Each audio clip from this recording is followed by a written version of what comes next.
Hi, hello. My name is Cleverly Jones, and today we're here to discuss Love Has Won, The Cult of Mother Love, Episode 1. Now, my review of this documentary will just be things that have stuck out to me. It won't be a play by play, but it'll be some of the things that stuck out in my mind as I was watching this documentary. The opening scene was very scary. It shows Amy's mummified body, and then they starkly contrast that with pictures of what she looked like when she was young. So there was a stark contrast between how she looked dead and how she looked alive. Of course, there would be, but it just shows the progression, of her body. So that was pretty spooky. You also get the sheriff talking about if that was his loved one who was found in that condition, the mummified body, that he would be upset and he would be horrified. The members have a different point of view. They don't see it the way the cop sees it, but the members seem to realize that their views are different from everyone else. Like, they think differently, act differently. They believe they're on a higher plane and they totally think different from anyone else. So the members, they escape from Crestone. They're in Crestone, California, because they don't want to be prosecuted for the mishandling of Amy's body. Another thing that stuck out to me is that they wrote down everything that Amy did, almost in a sense like they were trying to create their own Bible.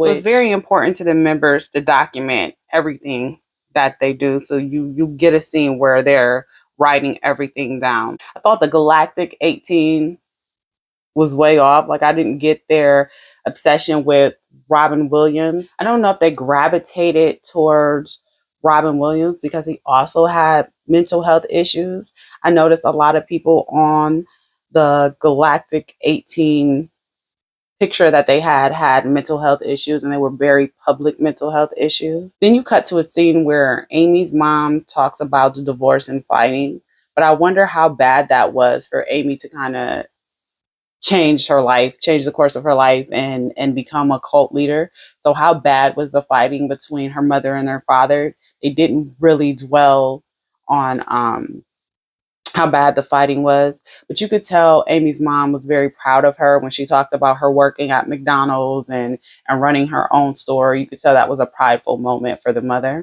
Amy, they cut to a scene where Amy takes ecstasy, and basically after she takes ecstasy, she loses her mind.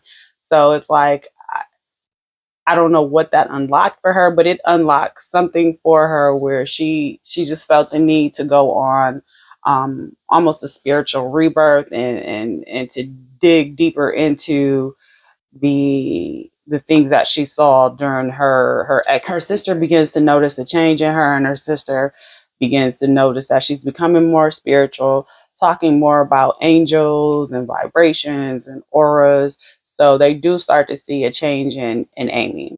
Amy ups and quits her job, and it's like, why would you do that? And I don't know about you, but I know for me, I don't want to take anything, and I mean anything, that's just going to make me jump up and quit my good job and just go off into the woods somewhere. Like, that doesn't make sense to me. So I thought that was pretty nuts.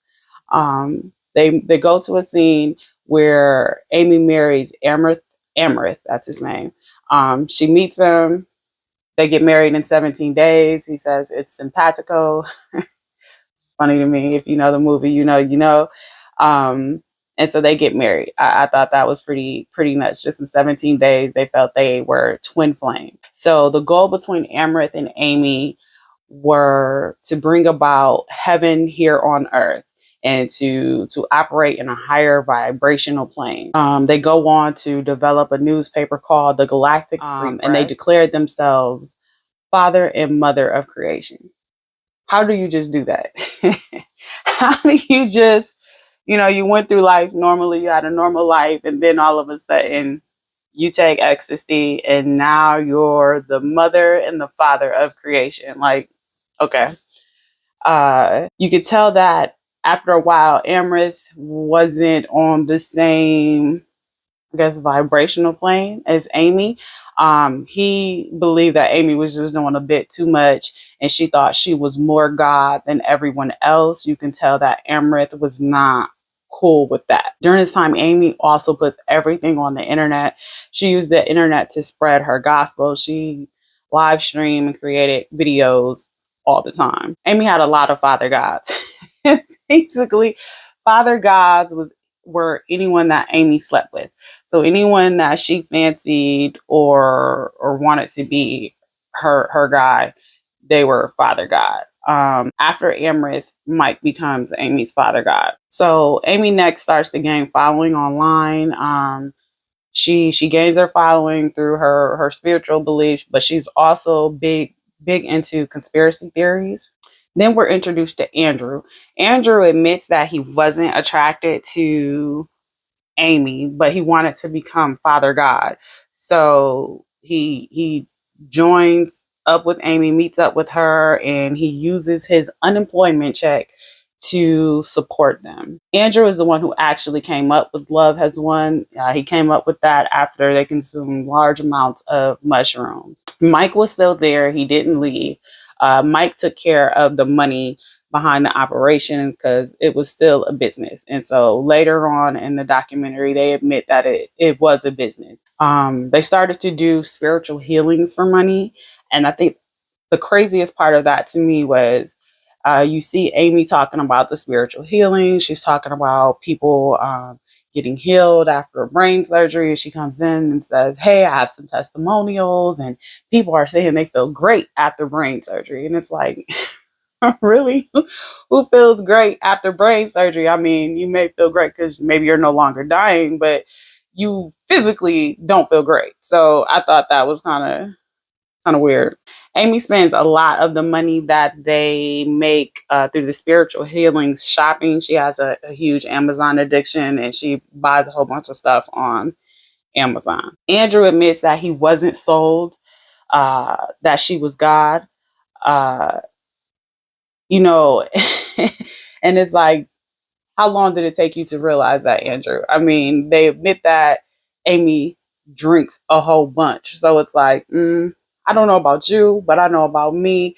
And my God doesn't need alcohol. So I thought that was weird that it took Andrew that long to say that about Amy. Andrew states that he also gets Amy to admit that she's not Father God, but Michael wants to keep the lie going. And he wants to keep the lie going for the business aspect. So then you run into Hope, I believe her name is. Hope deeply believes in Amy. She believes in her message. She believes she's Mother God. And she feels like if you don't believe the same message, that you're deeply disturbed and you hate yourself. Because if you didn't hate yourself, then you would see that Amy was Mother God. To me, all the members of Amy's group, I hate to keep calling them a cult, but Amy's group, they are bonded through trauma. You can tell by the stories of the members. You hear some drug abuse, you hear mental illness, you hear the recession, loneliness, mental illness. So to me, trauma has brought all these people together and they're just looking for a way to escape. Erin, which is one of the members, brought her kids to Amy's house. And to me, that was unnerving. It was like, why would you bring your children? I can see if you want to join, a different spiritual belief or cult, but I wouldn't take my child to that. So I thought that was unnerving to me. The next scene is they show everybody get together and they party and they touch on how alcohol and weed and how they use that as tools of joy.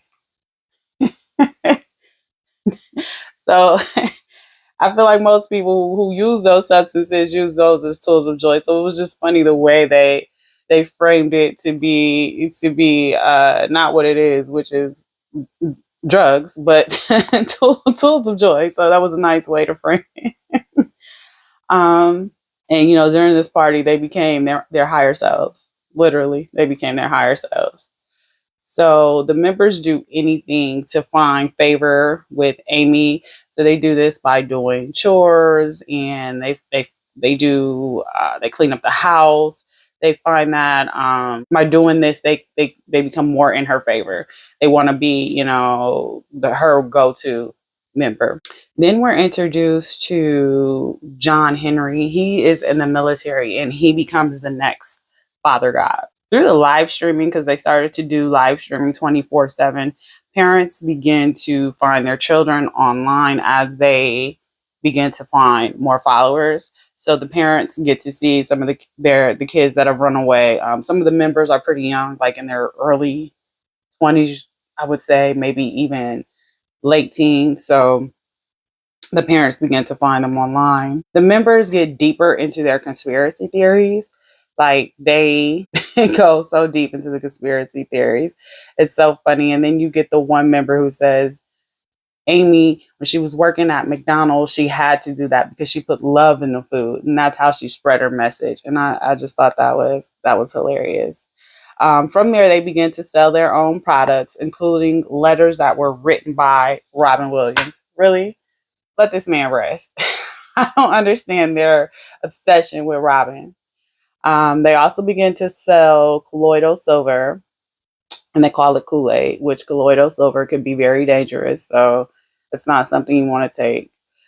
Drama started when Amy wanted another Father God, and this one being a criminal. And that's when we're introduced to Father of all grace, who was Jason. And so that ends episode 1. So if you like my review and if you're still here, please click the like button. Please subscribe. I don't have any subscribers, so please subscribe. Comment down below. Let me know your thoughts. And thank you for tuning into my video.